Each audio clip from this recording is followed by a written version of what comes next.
Jody Avirgan here. I'm glad you're enjoying 30 for 30 podcast, part of a special collection of sports audio documentaries from ESPN Films. We're finding the best sports stories for you right now.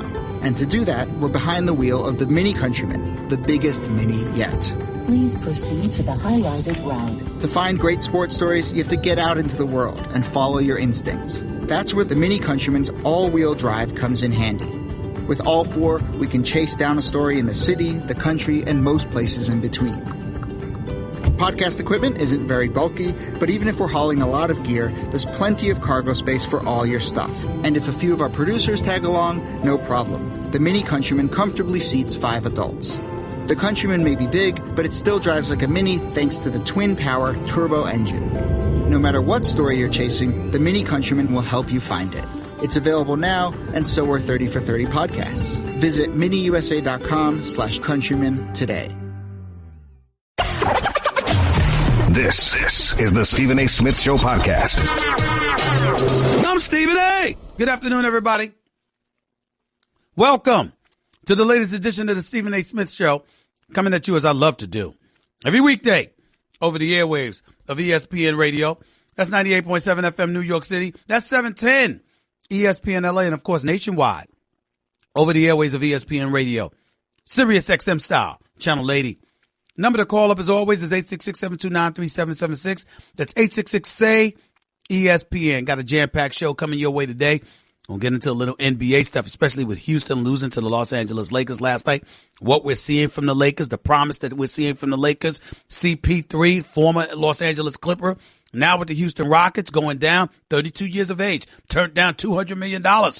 How wise does his decision look at this particular juncture? He's already missed 14 games this season. Something to get into as the show progresses on this day. Clearly, we got some folks with the New York Giants. They're looking at a new GM prospects. One of them reportedly is our very own Louis Riddick. I'll be touching on that a little bit later on in the show as well. I got a few other things because there's a lot of NFL items to get into, no doubt about that. But I got a few other things on my mind off the field. And I will openly confess that on a day like today, it's a dicey show. Because with the things that I feel and the things that I want to say, people will take it wrong. They just might. And I got to tell you something right now. I think that when you're sitting in this seat, you got to be willing to tackle certain issues. One involves Ezekiel Elliott. The other involves Cam Newton. I just got to say what needs to be said. First things first with Ezekiel Elliott. He returns off of his 6-week hiatus because he had to stomach the suspension that was handed down to him by the National Football League and Commissioner Roger Goodell. And so he comes back and he addresses the media. And the manner in which he addressed the media, I saw no contrition. I saw nothing apologetic. I saw no sorry. I saw nothing. I didn't see a guy that was willing to apologize to his teammates, not to say that he did it, but to apologize to the fan base out there that he left hanging for 6 weeks. I saw a guy that was a bit truculent, that refused. I shouldn't go that far, not truculent, because he wasn't abrasive. He wasn't disrespectful. He's just very direct and to the point. Didn't want to talk about certain things. I'm not saying he did anything wrong. I'm saying that he didn't do as much right as he could have. Listening to Ezekiel Elliott, you would think he's the victim. Listening to Ezekiel Elliott, you would think he was done wrong. And guess what? If you want to make the argument of you, Ezekiel Elliott, that Roger Goodell and the National Football League tried to taint you as a domestic abuser, you have a point.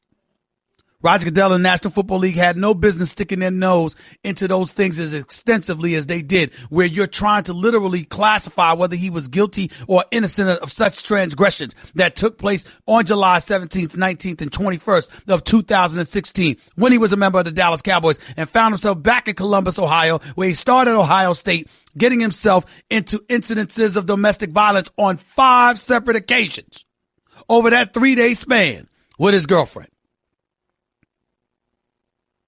Lo, hey, for all we know, he might be innocent. I don't know. Seemed pretty damn guilty to me based on the NFL's investigation. But then I just made the argument that the NFL had no business investigating to that point where they're publicizing their findings to that point as if they're the FBI or the DEA or the ATF or local law enforcement officials or a prosecutor or whatever the case may be. It's ridiculous. They had no business doing that. The flip side to it, however, is that they did it anyway. You're Ezekiel Elliott and you're a player. And whether you're innocent or not, you know and you knew that the ultimate power lied with the commissioner. And if the commissioner decided to hand down a 6-game punishment, you know good and damn well you didn't have any business fighting it all these months where you ultimately cost yourself a playoff berth. Because let's be real, ladies and gentlemen, the Dallas Cowboys' destiny is not in their own hands. They can win both games and they still need help from Detroit, from Atlanta, etc. They need help. And I can make the argument that that's easily on the shoulders of Ezekiel Elliott. Had you dropped it from day one and served the 6-game suspension at the start of the season, you'd have been back already. 10 games remaining in the season. Free to live your life and ball. But you didn't do it.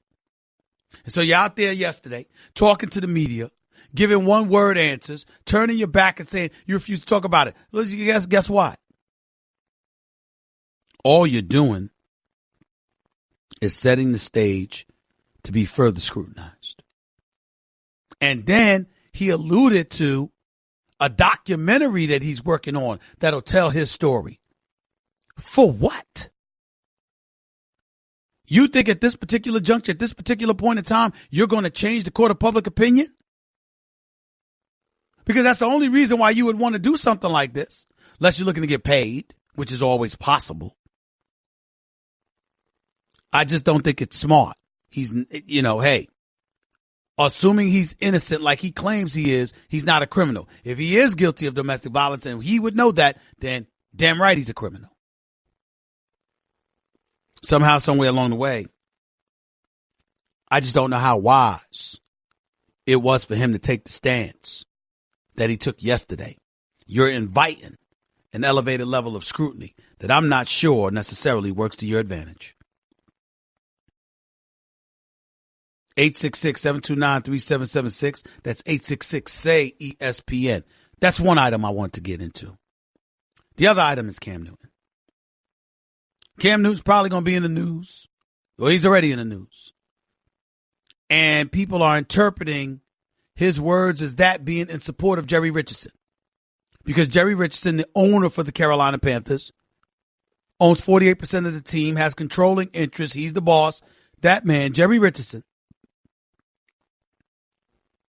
is going to sell the team at the end of the season in light of allegations of misconduct that have been leveled against him, sexual, racial, and others. According to reports revealed by Sports Illustrated over the weekend, at least 4 cases have been settled. Cam Newton says until further evidence is revealed, he still respects the man. He's going to stand by him. And there's a lot of people that have a problem with him. You're not listening to one of them. People settle cases, even when they're not guilty, because they don't want to be in the news for the wrong reasons. It happens throughout our legal system all the time. That's not to absolve Jerry Richardson from anything. For all we know, he might be a pervert.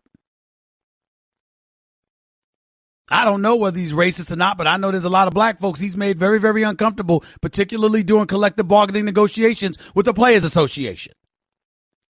Nobody's trying to give Jerry Richardson a pass here.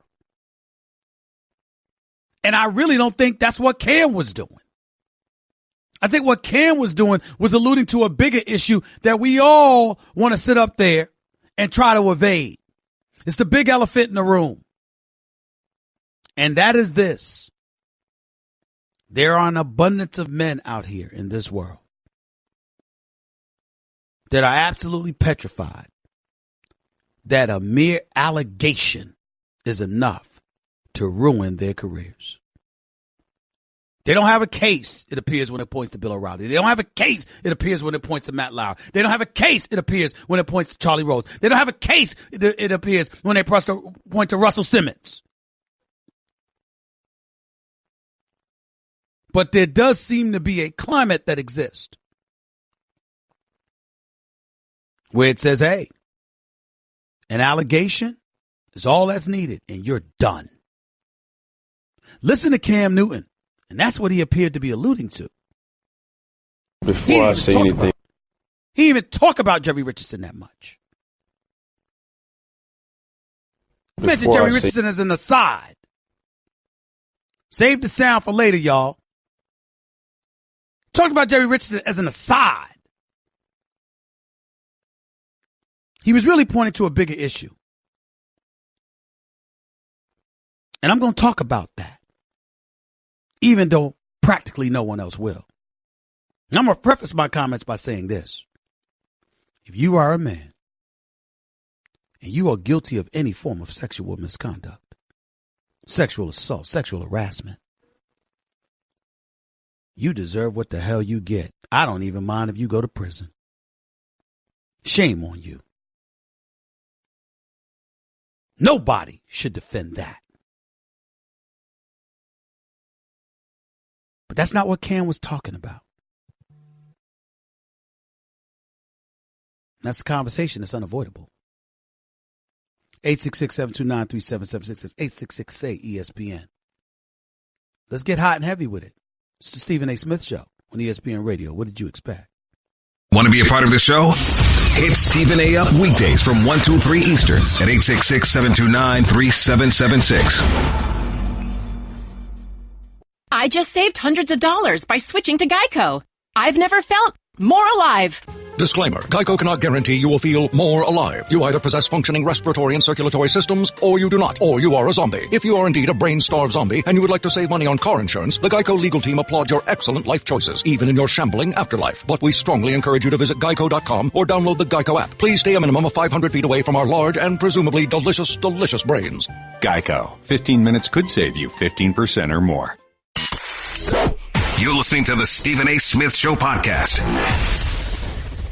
If I say anything, I take sexual assault extremely serious. But allegations, that's a different thing. Having a person of influence, person, with so much responsibility, you always are set to a higher standard. No doubt about it. But in this day and time, it's almost you're automatically guilty until proven innocent, rather than in the rights of the judicial system, you're supposed to be innocent until proven guilty.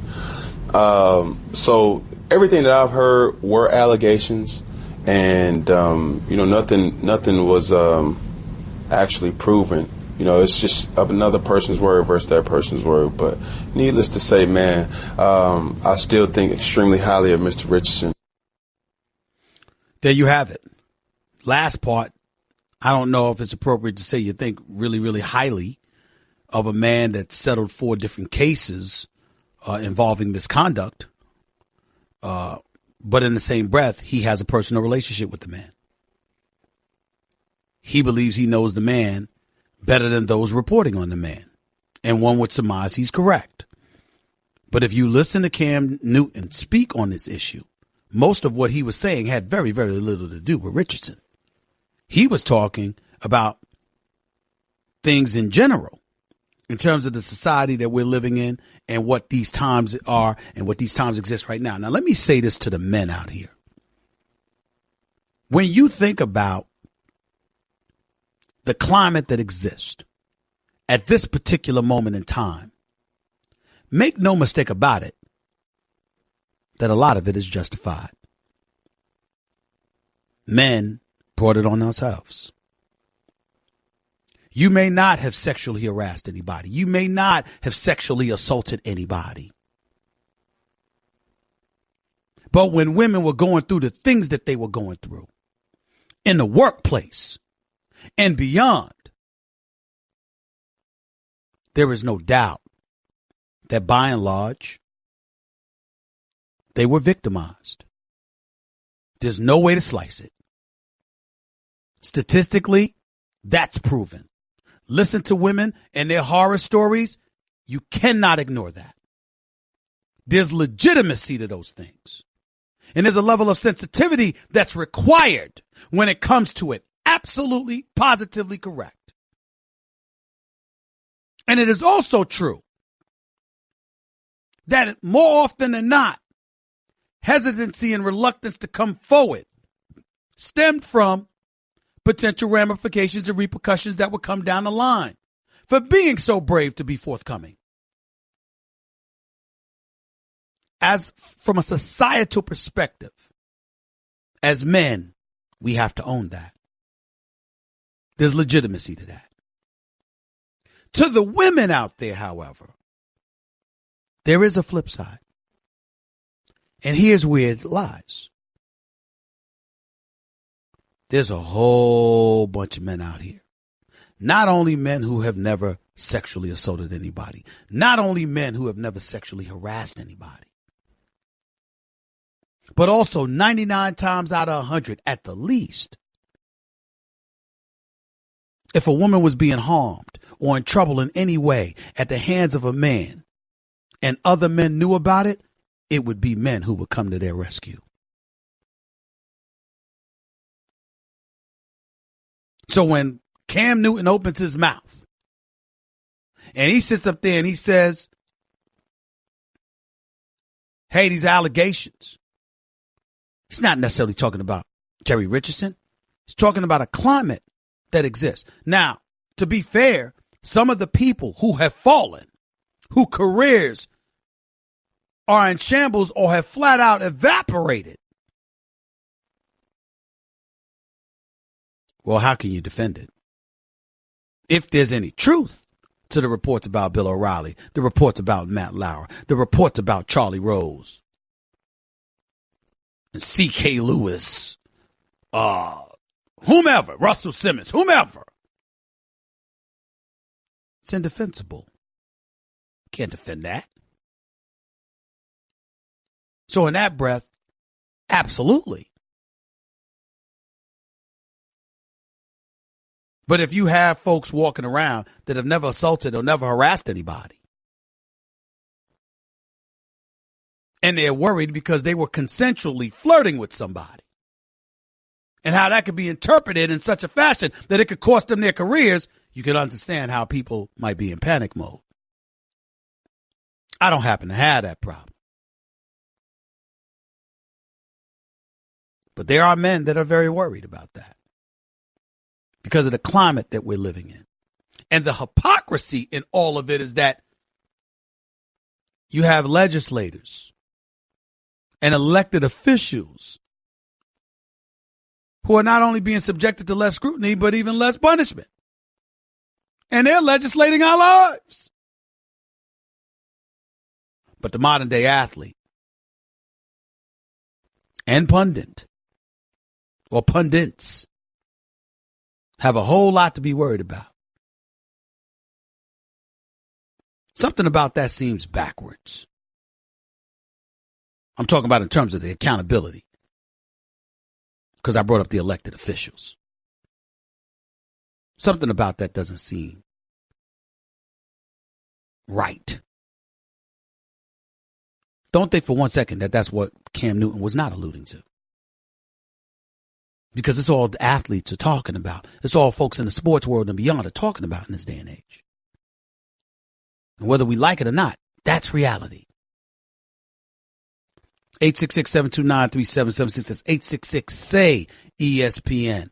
That's the number to call in. You're listening live to the Stephen A. Smith Show on ESPN Radio. Can't wait to get your phone calls on these subjects. Plus, I'll get into LeVar Ball starting his own league a little bit later on in the show. Lakers beating Houston last night. That's something else to get into as well. And did you hear Dan Le Batard and Major League Baseball Commissioner Rob Manfred go at it yesterday?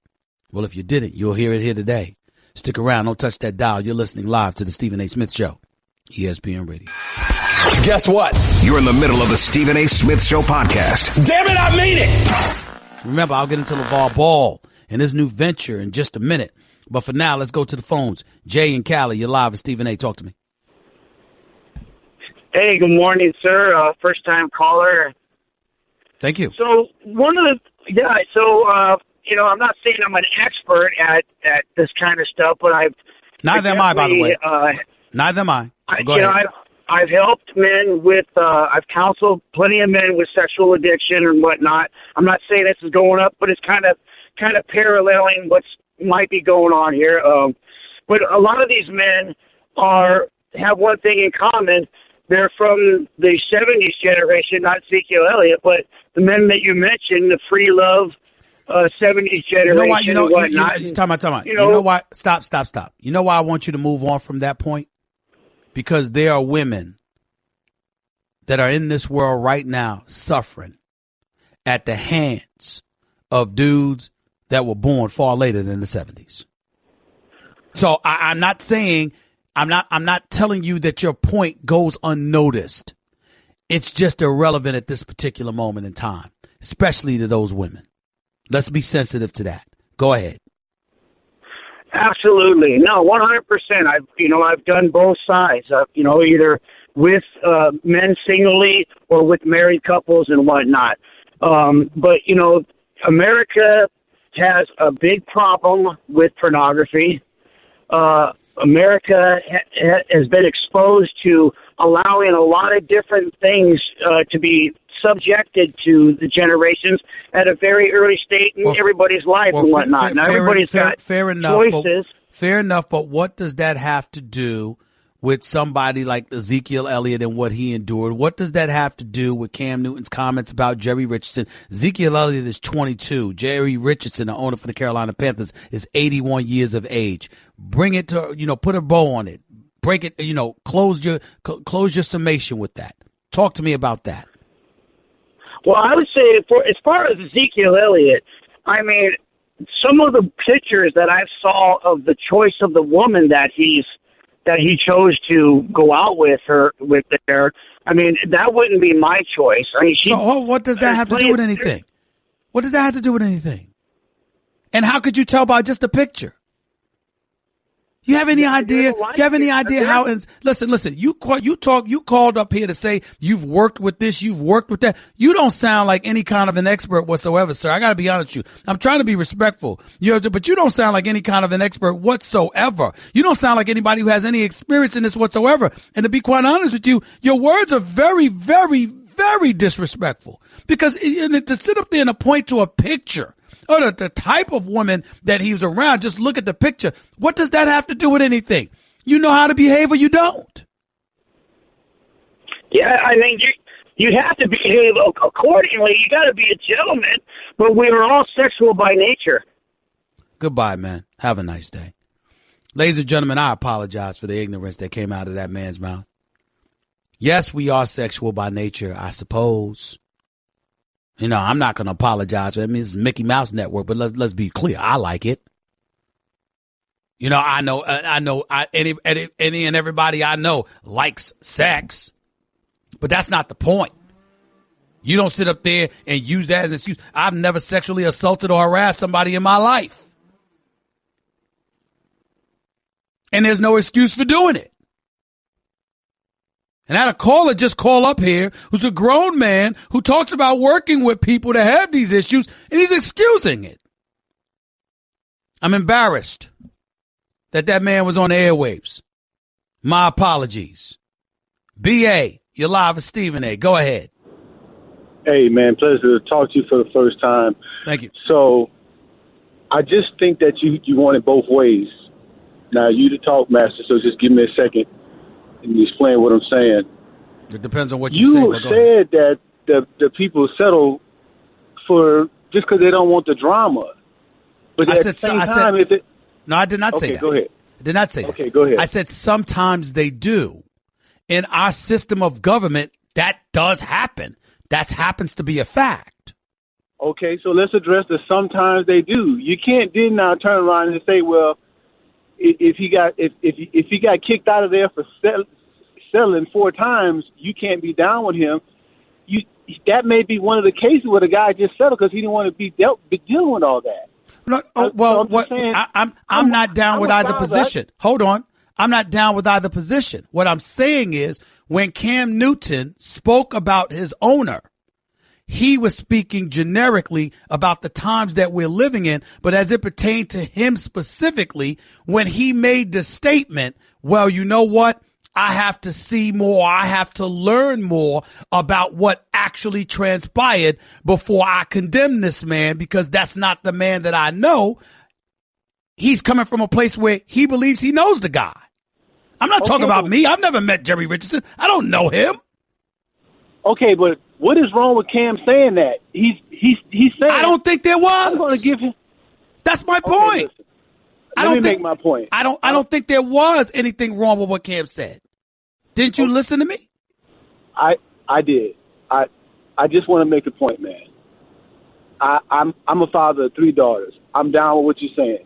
If these guys out here doing this, man, they get what they get. Okay, right. But please do not confuse these companies, these media organizations, cutting these guys loose because they care about the women. They don't want to be sued. They don't want to be liable. Those same companies that are cutting people off and firing them for allegations, they're the same companies that don't even have women in their boardroom. These are the same companies that don't even pay women the same amount of money. I guess what I'm trying to, I'll let you speak, but you haven't said anything that I disagree with. Well, this is the one thing I do want to say. Let me make this clear. It's like when you got these police shootings out here, and the cops say, "Well, I feared for my life." Okay. Everybody knows that there's no way to challenge that. You don't know what a person's feeling. Okay, so you got guys getting off scot-free for killing people because of what they say they felt. Now the problem with these situations that are coming up with the women and the men at the workplace is we don't know if the woman honestly in her heart felt like she had to do this, and that's a problem. So that's an interesting take. That's an interesting take. That's an interesting take. So that's all I'm saying as a father of 3 girls is that if you, like the Matt Lauer thing, if you went and dated a man for 30 days, at some point, when does he feel like it? When does he get to be comfortable and think that, okay, this is okay? That's a bad example. And the reason why it's a bad example, because that's not why, according to the reports, that's not why that particular individual you mentioned got himself into trouble. But I do get what you're saying, and I do understand your point, BA, and so a lot of it is legitimate where you're coming from. I appreciate the call, man. Thanks so much. 866-729-3776, 866-SAY-ESPN. Back with more of the Stephen A. Smith Show on ESPN Radio in a minute. Give Stephen A. piece of your mind. He is sorry. Call him weekdays from 1 till 3 Eastern. I mean, just trash. At 866-729-3776. Blue Moon is brewed with Valencia orange peel and a touch of coriander. It's a creative twist on a Belgian-style wheat ale for a taste that shines brighter. Taste responsibly. Blue Moon Brewing Company, Golden, Colorado. Guess what? You're in the middle of the Stephen A. Smith Show podcast. Damn it, I mean it! Later on in the show, we're going to get a little bit more into the Los Angeles Lakers beating the Houston Rockets last night. Kyle Kuzma, the best rookie on the Los Angeles Lakers, dropping 38 last night against the Rockets. Meanwhile, Chris Paul just running around, next thing you know, groin injury, abductor, whatever the hell it is, abductor strain or whatever. He's already missed 14 games this year. 32 years old. Turned down $200 million. Didn't want to play with Doc Rivers anymore. I hope he's okay. Because, boy, when he's healthy, he is something special to watch as a point guard. No doubt about that. One of the other things we'll get into is LeVar Ball wanting to start his own basketball league. Rife with high school All-Americans that may not want to go to college. Somebody with some deep pockets is helping this man out. Somebody's doing it. Because I can't imagine advertising and sponsors going to be lined up to help him. I mean, if you got Ice Cube with the 3-on-3 basketball tournament, which airs, by the way, on FS1 around the summertime, if he has some issues finding or garnering an elevated level of support. What's the big baller brand going to have? And by the way, if you had to choose between the two, who you going with? Just something interesting and worth discussing. No question about it. Right here at the Stephen A. Smith Show, ESPN Radio, 866-729-3776, 866 say ESPN. Back to the calls we go. Let's see. Let's go to Jason. You're live with Stephen A. What's up, Jason? Hey, Stephen, man. Thanks for having me on. I listened to you for a while. You know, a lot of times you come up with stuff that's really argumentative, but I'm going to tell you right now, man, I'm on board with you. You know what? Cam knows Jerry. All his drafting and the conversations when he got brought into the league, it's very easy for us and other people to sit outside here when you're not a part of a situation and condemn somebody else purely off of what's said around. You know, give him, he knows the man. He says he knows the man. Who am I to argue with him? Well, I don't know him. I tell you, Jason, I didn't get that. You know, he wants to support the man, no question about it. But the man is 81 years old. It's not like they're hanging out like they're bosom buddies every day. Let's be clear about that. The other thing is that we need to understand something. If you really, really listen to Cam's words, he was speaking from a macro perspective. It wasn't even about Jerry Richardson. It was about the climate that we're living in, where a mere assertion or an allegation can ruin careers and potentially lives. And you have a lot of people that are very, very concerned about that. And I think that's what Cam was speaking towards. That's what I believe, Jason. I believe you're right. You're right on with it. That's the way it is nowadays. An accusation is immediate guilt. And if you stand up against that accusation, you're an enabler. Yeah. Yeah. Those are the times that we're living in right now. And that's why it's so scary for so many people, because you have a lot of people out there who are innocent and they're scared. So you know the guilty should be. They should be scared, and I'm glad they're scared. But for the innocent ones, it's a different climate that we're living in. But women will say, that's what we had to deal with. We were innocent. We didn't bring this upon ourselves. We didn't ask to be harassed or assaulted, and look what we had to worry about. So you have both sides. It's a double-edged blade. You know, I feel bad for everybody involved. I honestly do. But being a man and a man from the South, I really feel bad for the ladies too. But what, Stephen? What do we do? What do we do as fans, as the public? What do we do? You wait until the evidence shows itself. You decry and condemn such actions. But in the midst of doing all of that, you also recognize that someone is innocent until they're found to be guilty. And then you have to operate. That's what we're based upon as a country. We can't deviate from that. We just can't. We don't have an option. Thank you for the call, Jason. Appreciate it. JP in Brooklyn, you're live with Stephen A. What's up?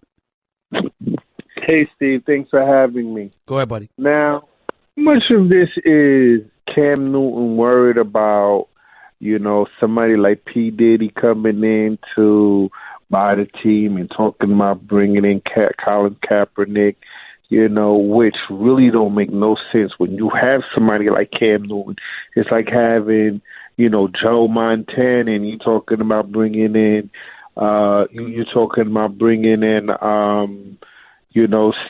another big time quarterback. Yeah, mm-hmm. Steve Young, you know, to compete for a job. Not even, you know, the young Joe Montana. Yeah, but I don't think that's why Cam was speaking, you know, about Jerry Richardson or the issues of allegations. No, the question is how much of that factor in the reason why he is, you know, saying, you know, I could understand, and I kind of agree with him. You know, people are innocent, especially if they have a relationship with this guy. You know, I believe he has a relationship with the owner. You know, this is your franchise quarterback. You really going to tell me he doesn't know where he lives, or he don't have his phone number on speed dial? No, I'm not saying that. I'm just talking about it. I'm just talking about 81-year-old ain't partying with a 28-year-old. That's all I meant by that. Nothing more. But go ahead. They still cool. They still tight. You know, could I make another point? You know, hurry up. A different point. Just hurry up. Go ahead. Giants. Okay. Now, Landon Collins said that, you know, they shouldn't draft a quarterback, because he likes, this backup quarterback, David Webb, and he's the future. We don't draft a quarterback. What do you think about drafting, defensive lineman with that number 1 pick? Not at all. I don't like it. If you're not going to draft a quarterback and you're the New York Giants, you need to draft an offensive lineman. And since you don't want to spend a top 3 pick on an offensive lineman, you got to grab a quarterback. You got to have an heir apparent with Eli Manning, who's over 36 years of age, who hasn't missed the start up until this season for the previous 13 years. There does come a point in time where your time may be up and you have to move in a different direction. And I think if you can start with a quarterback there, you should do it. I look at Rosen. I look at Mayfield, and I say there are quarterbacks there that could potentially get the job done. Was Carson Wentz or Jared Goff's reputation any better than those dudes coming out of college? I don't think so. And look at what they've turned into. I say you roll the dice and take a chance on the quarterback. Yeah, but he's saying that they got David Webb. Why get a quarterback if you have David Webb? Because that's his feeling, but I haven't heard any of the coaches say that. Oh, and by the way, we got 2 games to go where we can see David Webb. Throw him in there. Put him in there and show us what he's got. Because I don't think we're equipped to answer that question from an intelligent perspective until we do. Until we see him. We haven't seen him. I've never seen him. You don't want to hear this, but like I told you before, I'm on a Teddy Bridgewater bandwagon. Bring Teddy Bridgewater to this team, and you'll see a difference. Okay. All right. I don't believe it, but I get where you're coming from, and I appreciate the call, JP. Thank you so much. Let's go to Chris in L.A. You're live with Stephen A. Real quick, Chris. Go ahead. Oh, Stephen A. Okay, I wanted to make 3 quick points on the Lakers-Rockets last night. Just make them because you only got a minute, so just go ahead and make all 3. Okay, real quick. Kuzma was asked after the game if he saw this coming, and one word answer for him was basically definitely. That's something I want to see from Lonzo, just the mindset. And 2 points on Houston. Number 1, ultimately, I don't see how they can beat the Warriors when they obviously was the people who want to be dethroned. I don't see how that offense is going to beat them. And number 2, Houston is really not that athletic on the perimeter, Stephen A. Their best athlete might be Clint Capella, and that's scary because I don't see how they match up with Golden State. I know you got to let me go, but that's something that stood out to me yesterday when I watched them against the Warriors. Chris, I don't think they match up with Golden State, number 1. Number 2, all of that one-on-one dancing that James Harden was doing last night, that's the kind of stuff that makes you lose in the playoffs, not win. Obviously, they need Chris Paul healthy and what have you, but I do give them a significant shot against anybody else because of their ability to shoot the basketball. Now, it does not look good. Even though it's a meaningless regular season game for the most part, it does not look good when the Lakers, who rank dead last in 3-point shooting percentage, comes into your house and beats you. And a rookie by the name of Kuzma drops 38 along the way. That's not a good look, but we shall see. I appreciate the call, Chris. Thank you so much. 866-729-3776. Hour number 2 up next. Darren Woodson will be in the house. Plus, we'll talk LeVar Ball in his new league. Stick around. Stephen A., ESPN Radio. That's just a sample of what you'll hear on the Stephen A. Smith Show. Weekdays at 1 p.m. Eastern on Sirius XM Channel 80 and the ESPN app.